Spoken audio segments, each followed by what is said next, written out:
What's up, Big Blue Nation? I'm your boy Bradley B-Roll, and I'm back again this week. I have another guest. Each week, I have a former Wildcat on, and this week I have former Wildcat and former Mr. Basketball of 2002, Brandon Stockton. Man, how you doing? I'm good, my man. How about yourself? Doing good though, man. I guess for yourself, man, what have you been up to? It's been a while since we seen you. I guess give us an update on what you're up to and how you're doing. I'm doing well. Just became a father in June, and so that's been a blessing. Yep. Here lately, I just started a career change in January. I started working for Don Franklin Automotive, which you hear Don Franklin's name because of the games.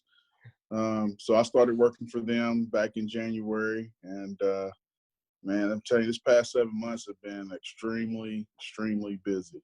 Yeah. I had to ask you, man, what is it like during this time of quarantine of trying to sell cars? Obviously, you have people coming in, walking in, wanting to see a car, test drive it.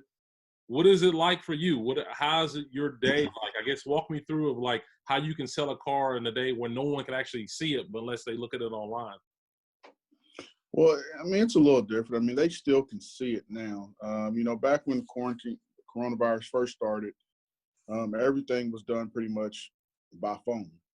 We had to be here, send them pictures, and do everything virtual. But now it's a little easier. I mean, they can come in the dealership, and of course, if you see around my neck, I got this mask. We got to wear masks all the time, and we just got to make sure everything's clean, man. Keep our distance and wipe every car down and everything. But it's still the same process right now, so we just try to stay safe as possible.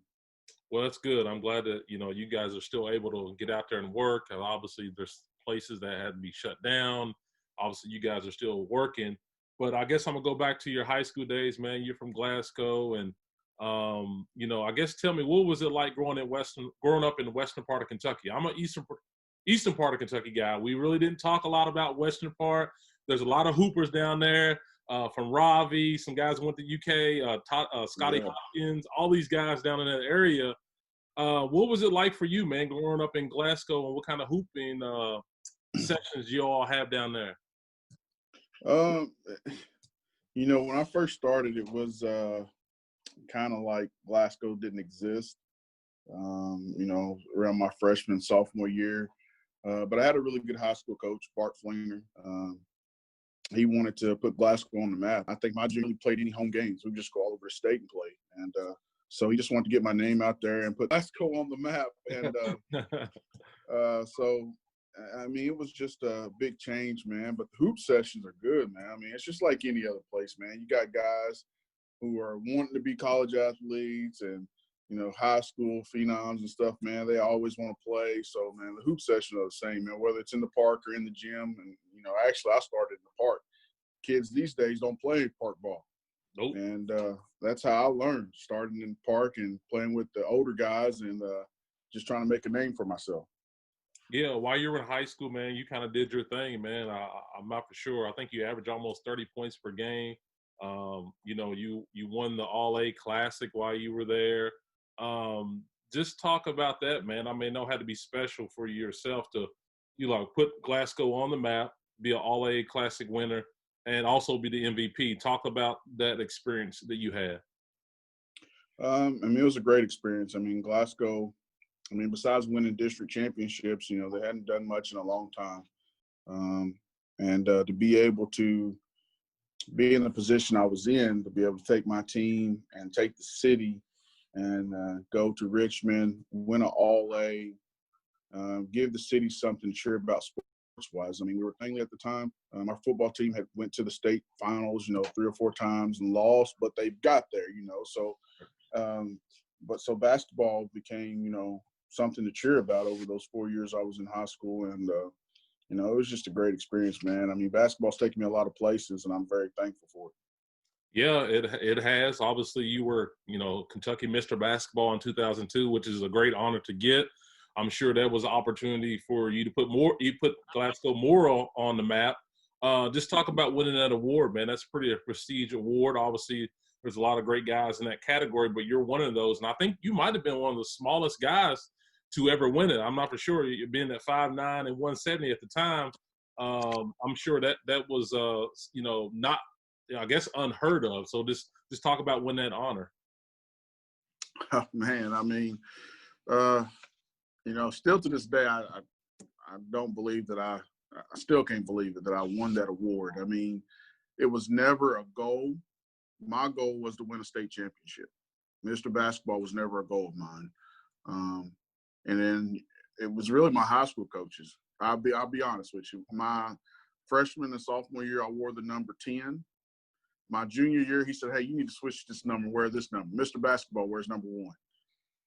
And that's really how it started. He wanted me to wear number 1, and so I made that switch. But Mr. Basketball was never a goal of mine. I just wanted to go out. Of course, my junior year we won the All-A, lost in the semis my senior year, came up short in semifinals, going to the region finals in my senior year on the last second shot. So I didn't get to the Sweet 16 state, but that was my ultimate goal as a high school basketball player. And to win Mr. Basketball was just extra bonus. It was never really a goal of mine, like I said, but I'll definitely take it. That trophy looks good sitting in my house. Oh, I bet it does, man. That's an honor. I'm glad you were able to have that, put your team on the map, put yourself on the map. But once you got all those accolades, your awards, you decided to make that big decision and go to UK. I guess tell me why UK, and did you have some other schools that were looking at you during that time, and were there ones that you considered besides UK, or just UK was just going to be the one, and that was no matter the fact? I did. I had Butler out of Indiana. Auburn was recruiting me pretty heavily. I went on a recruiting visit to Auburn. My recruiting visit consisted of sitting beside Charles Barkley the day they retired his jersey. So that was a pretty good visit. They were pretty high on the list. Butler was really high on the list. I got family in Indianapolis, so they were really high on the list. And it came down to pretty much Butler in Kentucky.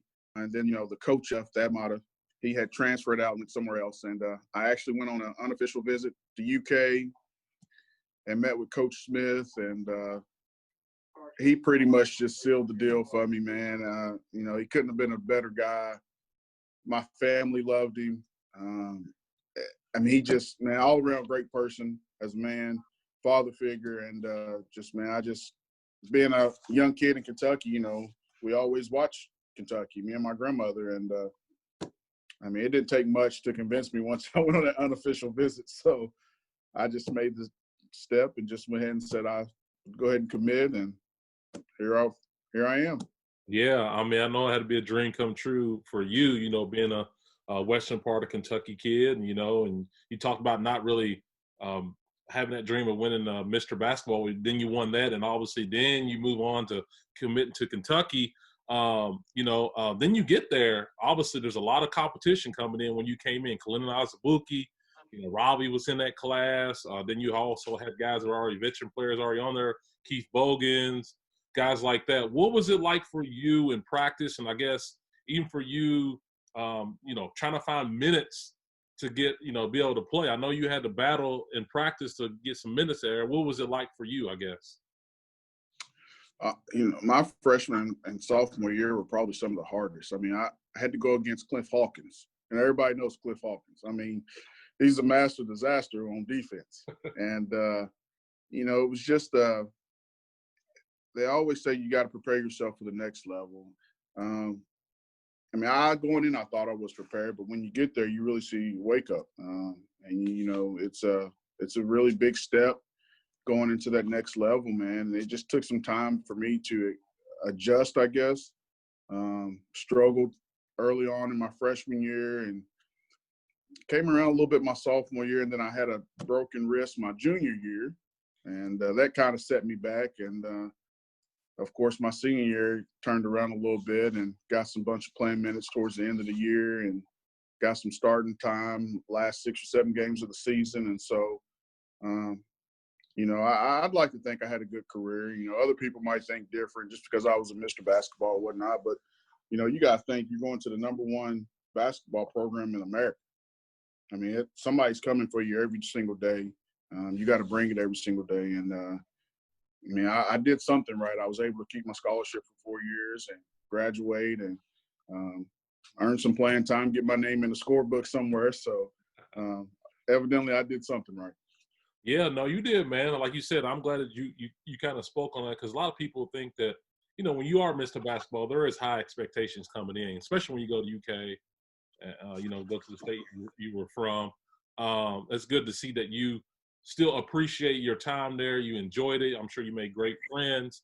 And then, you know, even after you got done playing at Kentucky, you still played professionally. You know, you had I some did. time, you played overseas, you did some semi-pro.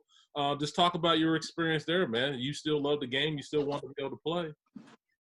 Yeah, I mean, I was fortunate enough to be able to play after in the semi-pro league. Got to go to Beijing 3 times and play. I actually played against Randolph Morris over there in Beijing.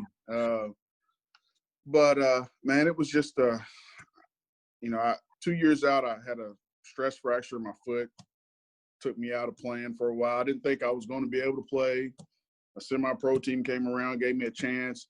We actually won the ABA championship in its first year. So I've got another championship there as a semi-pro player, and lost in the finals our second year. But basketball's taken me a lot of places, man. Got a lot of experiences.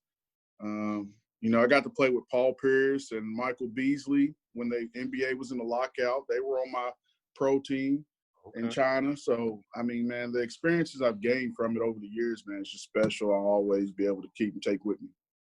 Yeah, no, it's always good, man. Like you said, basketball can take you a long places. You know, a lot of places. You can meet a lot of different players, and you know, it's been really good for you. And then once you got done playing, you decided to, you know, coach. You know, you were coaching back in Glasgow.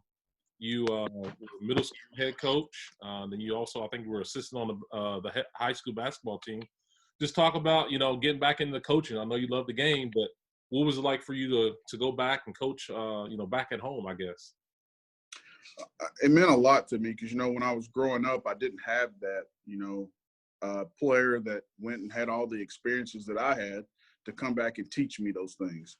And so I just try to bring that back to the community and give back to the kids and pass on my knowledge of the game and love for the game. And just, you know, I did it for 10 years. And, you know, it meant a lot to me just to be able to be around the kids and get back to the program that gave me so much. So coaching was it was very fun, but it's very challenging at the same time. Now I kind of get where the coaches, you know, get those headaches sometimes. So I've been through both sides now, and can appreciate it a lot more now that I've done it. I just recently resigned because I had a son last month, but you know, a few years I'll be back coaching. Yeah, I figured you would be, man. It's kind of hard to keep you out of basketball, man. When you're such a high-level player like yourself, you played for so long, you coached, and then now you have to obviously take care of your family. But I'm Right. sure you're going to whittle your way back in there and you start coaching and giving back to these young kids, you know, because they definitely need that. Yeah, that's exactly right, man. It's always good, man. I wish all the guys did that sometimes, you know, especially in today's time, man. These kids, some kids don't have it as good as we did, and ship to help them along the way, and just kind of because a lot of kids dream of going college and D1 and NBA, and man, I just give them that extra hope and faith that, you know, if I can do it, you can do it. Just tell you how to do it. So Right, right. And I guess, man, like you said, you played in Kentucky. We're going to go back to those days. Was there any favorite moments or any memories you have? Obviously, one that sticks out to me, obviously, everybody sees you chest bumping Tubby Smith in the Tennessee game. I mean, that's a famous one. You can talk about that as well. Is there any other moments besides that? You can explain that moment that happened there in Tennessee, and then also give me something about another moment that was one of your favorites. that chest bump moment, man, was just it was almost like a defining moment. You know, I've been fighting and scratching for playing time, man. You're in a big game like that in Tennessee, close game, and you come up with one of the, you know, a big play to seal the game. And it's just one of those between you and the coach, man. He, you know, he's probably rooting for you too secretly. And it just happened, chest bump. I wasn't expecting. I was expecting the hug maybe, and chest bump. So, man, it was just a surreal moment, man. Just kind of senior year, wanted to go out the right way and finishing out the season. And, that was probably one of my biggest moments. Trying to think of any other moments, man. I mean, there's so many, just hard to pick out a second one. Yeah, I know I put you on the Yeah. spot because, like I said, there's all those run together. And, it's been such a long time. You're trying to remember. I'm sure if you get around the guys, y'all start talking, you probably have all kinds of memories that pop up in your head. You'd be like, oh, yeah, I remember that. So I kind of put you on the spot. Yeah. Mhm. Yeah. I don't know. I guess next moment would probably be, I think I made a highlight, ESPN maybe one time, I think. Yeah. A little inside out move, guy turns around in circles. I think, nobody from Glasgow ever thinks, you'll be able to be on the ESPN highlight. And, there's another point taken. You can tell a kid, if I can do it, you can do it. So. Yeah, I can only imagine. I mean, I'm sure they probably already trying to build that statue down there in Glasgow for you. I wish. I'm sure they trying to, they probably got a sign down there when you come into Glasgow, home of Mr. Basketball 2002, Brandon Stockton. If it ain't happening, you need to make that happen, man. Yeah, well, I don't want to toot my own horn out there. I'll let somebody else make that move. I got you. And I know that you probably get back to some games at Rupp. I'm sure you do. I guess let me get your thoughts on. I mean, I know Cal does an amazing job, but what are some of your thoughts the way the program's kind of going right now? You see these one and dones, and obviously when you were playing, guys were 2, 3, 4 and done. You know what I'm saying? So, Mm-hmm. what are your thoughts on what's going on now in the program and how it's totally changed? It's just not our program. It's just the evolution of basketball. Guys are making that move, and it doesn't matter where they go, really. They're making that move of 1 or 2 and done, and their ultimate goal is to get to the NBA. So they have to take the best opportunity that they have for them. And my hat's off to Cal. I mean, it's a hard job, man. Getting 1 and 2 year players and having to rebuild year after year after year when the school and the Big Blue Nation and the program, wants championships. It's hard to do, but he's not the only one in the position. He's got schools across the country that are getting the same thing. So everybody's having to deal with it. And I don't think a lot of people understand that that's just the way it's going right now. Kids are trying to make that leap. A lot of them are trying to take care of their families, and big way to take care of your family is get to the NBA and make that money. You can always come back to school. Yep. But it's hard once that stock rises.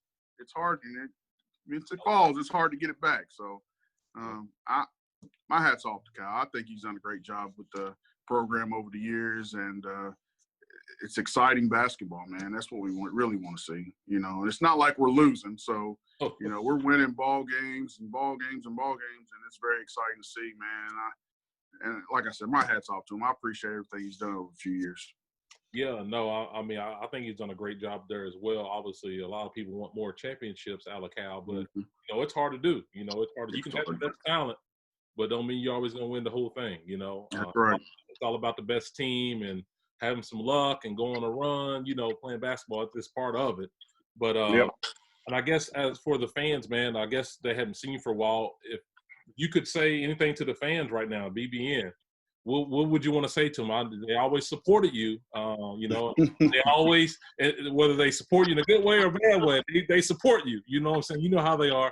They either love you or they hate you. So that's true. I'll always love BBN, man. It's been 14 years since I graduated, and still to this day, I could go pretty much anywhere and people recognize me and want to take pictures, autographs, and show me so much love in the whole state or wherever. And man, I appreciate BBN so much for all the support over the years, even if it was good or bad, man. They, still this day, I still give some bad support sometimes watching games. It's just part of it, You got to take the good with the bad, and man, I just love BBN. They're the best, craziest fans in America.